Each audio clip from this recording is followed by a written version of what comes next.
Virtual learning is the future for education. Now, it's been around and very popular in the US for many years now, but in Europe we're still a little bit behind. So today I'm going to take a look at why and how it can benefit people living in the Baltics. I'm Darren McDermott, working for the Baltic Times. Welcome today. Thank you very much for welcoming me in Riga and your studios. Thank you. So tell us a bit about the trends, the benefits of studying online, and of course, how did you get involved in this type of education? This is quite a hard question to answer. However, our students, from our experience, what we have seen every day, students are always telling us their new experience, what they're facing. So most of our students are not leaving their country, not leaving their family, not leaving their duties, and they still want to get a good education, a highly qualified professors who are teaching them. So with online education, or what we call it virtual education, we are not an online education provider, we are mostly like virtual education provider. Our students are able to see their professors, their teachers, their supervisors live. Every week we have live classes where students can speak with their professors directly, screen to screen. It's not face to face, it's screen to screen. And you also have partners with other countries, for example, for state universities, so students can actually get 2 diplomas. Yes, this is right. We have partners like today we have nearly 30 partners. We offer double award with many universities. All of them are state universities. Some of the programs are able to, or we are able to deliver it fully online. Some of the programs are jointly on campus and online, and some programs are online and the final exam is in Switzerland or by our partner university. We have partners today in different countries, UK, Mexico, Nicaragua, Ukraine, and Africa as well. And tell us, which are the best subjects to actually study online in this type of virtual way? Right now we teach like 16 different specializations. All of them are in management and business. We don't teach medicine, we don't teach law, we teach mainly business and management related subjects. I understand the university offers some scholarships, a 10 to 15% discount. So can you tell us a little bit about it and how someone can actually apply for this? We have 3 different kinds of scholarships. We have, first of all, the public scholarship, which is mainly for our local students in Switzerland. We are on the recognized list by the Swiss National Employment Office, which is supported by the Ministry of Finance and Economy, where students can get mostly all the study fee which he needs or she needs in order to study with us. We offer for international students, for female students, we offer up to 30% scholarships, and for male students or our international students, this is only for international students, up to 15% scholarships. And tell us about some of your most successful former students.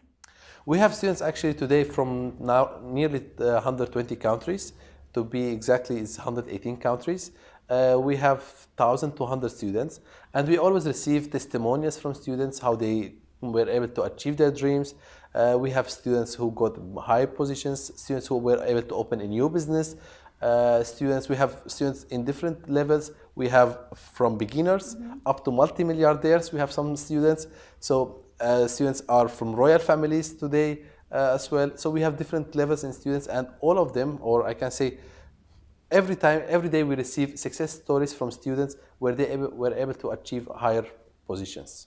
Now let's talk about exams. When I think of this type of learning, I think, oh my God, it might be really easy. There's no pressure of the exam hall. You can maybe sneak some notes in. Now, how do you stop and prevent cheating from happening and keep it, regulated? Yes, this is the problem where most online universities they face, that students or applicant, they believe this is an easy degree where I can apply, get it, and I am successful. Actually, the failing rate with us is today like 30%. We have 3 different kinds of exams, which all students they have to do it. The first one is the written exam, and they have up to 8 hours to do the exam. And there is a verbal exam where there is no way of cheating. So it's one-to-one exam. The professor will ask the student to switch on his camera or her camera, the microphone, and the passport copy. And the students will get up to 10 questions in the study program, and he or she has up to 1 hour time to answer. So in the verbal exam, there is no way of cheating. Student can directly receive the question, and he must give directly the answer. As well, there is the thesis defense. which takes another like 8 hours for the defense in order to pass the thesis. So every student must go 3 exams in order to get his degree. That's why the failing rate today is around 30%. And in general, would it be more continuous assessment than a normal university, or is it's quite similar? Some programs there is assessment, but all of the students they have to go for verbal and thesis defense, which is recommended to be done in Switzerland as well. Now, let's talk about the social aspect. Some people would think about going to a brick and mortar university to meet some people, to socialize, but is there a sort of forum, place where they can meet online? Yes, we have, we try always to let students know each other. This is the advantage of virtual education. Students, they see each other, they see their professors. So every student, they know each other. They are always on WhatsApp together. There is always, we have groups of Facebook. And our Facebook page has the highest number comparing to all Swiss schools. In 4 years, we have achieved nearly 160,000 likes or fans on Facebook. And this is a huge number comparing to Swiss standards. So students, they like our Facebook and they communicate with each other on Facebook, on WhatsApp, on our platforms as well. There is the possibility to chat. So the students, they know each other. So let's speak a little bit about the future. What's your strategy?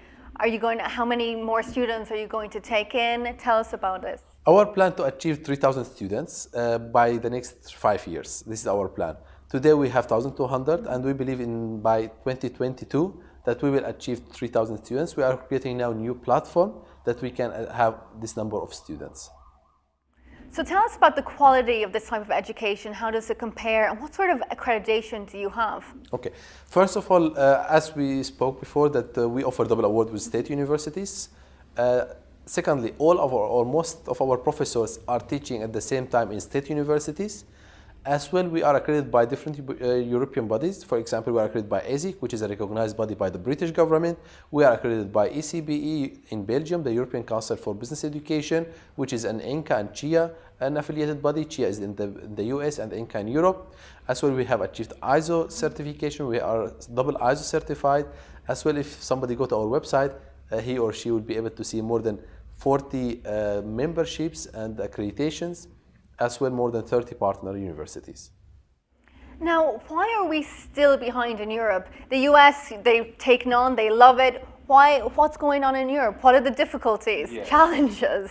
In Europe, I don't know, there is still this problem of achieving or accepting online education. In the US, there is an accreditation body for distance education since 90 years, established in 1926. So we are talking about 90 years accreditation body established only or mainly for distance providers.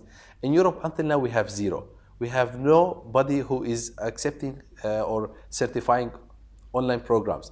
Even we had problems now recently that we have to contact our government in Switzerland, the Ministries of Education, ask them to send us a list of recognized body by them.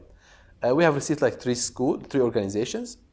All these 3 organizations, we have contacted them. One of them, they were happy to come and visit us. They came for a visit, a whole day. They sent us 2 experts. They are, both of them, like 70 years old, to evaluate an online study programs. One of them, she was the former state secretary for the state department for education, research, and innovation. And the other one, he was director of a governmental college a business college. In the end, after they have visited us, they have written in the report that everything is perfect. We fulfill the criteria, but due to the fact that our students are not in Switzerland, we should not be on this list. So even if you fulfill the criteria to be on the list of a recognized body by Swiss government, the Swiss government is still not ready for an online education. I had a meeting as well 2 weeks ago with the head of the Board of Education in the canton, in a state in Switzerland, and he told me, virtual education, we're still not so far. We cannot accept it. We don't know what is going on. So people who came to us, who are like already retired people, they send them as an expert to give their evaluation for a virtual education. And they don't know what is even a virtual education. When we showed them everything, they were not able to understand. So we had to tell them that we offer something similar to Skype. In the end, in the report, they have written that we teach through Skype. We didn't say that we teach through Skype. We told them, okay, it is similar to Skype. So this is the problem which we face in Europe right now. And we believe, as Europe, every time we need like 100 years to follow USA, in the next 10 years, we will have a body or an accreditation body which will be able to give the possibility for distance providers.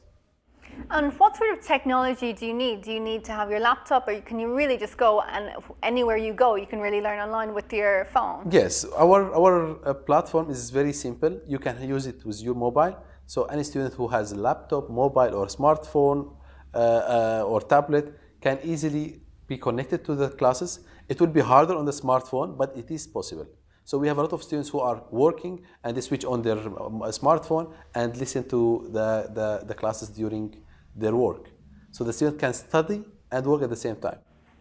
Thank you very much. Thank you very much. So right now, ABMS is actually the only university in Switzerland that offers virtual learning, but I'm sure we will see plenty more of this in the future. I'm Dura McDermott from the Baltic Times. Goodbye for now.